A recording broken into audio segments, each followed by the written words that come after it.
Sup YouTube, what's going on? It's Mikey here and welcome back to another video. And I have some bad news. Um I am really hoping that while I'm recording this, the issue has fixed itself, but I've recorded like 10 videos and each and every one of them has been muted with only the gameplay audio showing. And like on OBS, you can hear, or well, not hear, but you can see the waves moving as you speak, but like it's just not recording my voice. So for a couple days now I've been trying to figure out the issue while having to deal with other things, and it turns out all I needed to do was delete OBS and all of a sudden it's straight again. I don't know why that was the case. Never had issues with OBS before until now. Which really annoys me because some of those videos were bangers. Definitely bangers. But this video is also going to be muted as well. In hopes that as it is muted, I can see like, no, I'm not trying to see anything. I just wanted to post out a video out there so that it's something, because I'm like really getting tired of recording and re-recording and like restarting progress, and it's just a whole freaking headache. But yeah, unfortunately this video will only have gameplay audio. You'll still see me talking, but I'll be muted like this. It's going to be a really bad video for this start of this series. Um Especially since I was looking forward to doing this type of content for a while now. But yeah, please bear with it. Please bear with it. It is not, to be honest, just focus on the gameplay video. Don't even focus on me or anything. I as though I should have figured out something sooner. I was going through so many YouTube University tutorials on how to fix an audio problem. I went through mic test after mic test after mic test. Each and every one of them was perfect, no issues. But when I go on OBS, nada, nothing, no voice, no nothing that I can do. Especially when I change the settings, default, put it on my mic, put it on my headphones, put it on my PC, no nothing, no, wherever I change the audio to use my mic, it doesn't work. It didn't work until I deleted OBS and re-downloaded it. So unfortunately, yeah, after I figured it out, I'm hoping that this recording right now that I'm recording right now is not kind of muted right now, or else I will have to just post muted content now for some reason. But yeah, please bear with the video, and yeah, enjoy.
there's nothing to worry about. You'll be fine. So let's just focus on getting you through your first week, okay? Let's see. First, there's an introductory greeting from the company that I'm supposed to read. It's kind of a legal thing, you know. Welcome to Freddy Fazbear's Pizza, a magical place for kids and grown-ups alike, where fantasy and fun come to life. Fazbear Entertainment is not responsible for damage to property or person. Upon discovering that damage or death has occurred, a missing person report will be filed within 90 days or as soon as property and premises have been thoroughly cleaned and bleached and the carpets have been replaced. Blah, blah, blah. Now, that might sound bad, I know, but there's really nothing to worry about. The animatronic characters here do get a bit quirky at night, but do I blame them? No. If I were forced to sing those same stupid songs for 20 years and I never got a bath, I'd probably be a bit irritable at night too. So remember, these characters hold a special place in the hearts of children and we need to show them a little respect, right? Okay. So just be aware, the characters do tend to wander a bit. They're left in some kind of free roaming mode at night. Something about their servos locking up if they get turned off for too long. They used to be allowed to walk around during the day too, but then there was the bite of 87.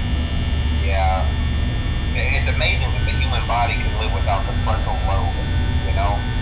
Now concerning your safety, the only real risk to you as a night watchman there, if any, is the fact that these characters, if they happen to see you after hours, probably won't recognize you as a person. They'll most likely see you as a metal endoskeleton without its costume on. Now, since that's against the rules here at Freddy Fazbear's Pizza, they'll probably try to forcefully stuff you inside a Freddy Fazbear suit. Now, that wouldn't be so bad if the suits themselves weren't filled with cross beams, wired, and animatronic devices, especially around the facial area. So you can imagine how having your head forcefully pressed inside one of those could cause a bit of discomfort and death. The only parts of you that would likely see the light of day again would be your eyeballs and teeth that pop out the front of the mask. Yeah, they don't tell you these things when you sign up. But hey, First Station of the Breeze, I'll chat with you tomorrow. Check those cameras and remember to close the doors only if absolutely necessary. Gotta conserve power. Alright, good night.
cameras while I talk, just to make sure everyone's in their proper place, you know. Interestingly enough, Freddy himself doesn't come off stage very often. I've heard he becomes a lot more active in the dark, though, so hey, I guess that's one more reason not to run out of power, right? I also want to emphasize the importance of using your door lights. There are blind spots in your camera view, and those blind spots happen to be right outside your doors. So if you can't find something or someone on your cameras, be sure to check the door light. You might only have a few seconds to react. Not that you would be in any danger, of course. I'm not implying that. Also, check on the curtain in Pirate Cove from time to time. The character in there seems unique in that he becomes more active if the cameras remain off for long periods of time. I guess he doesn't like being watched.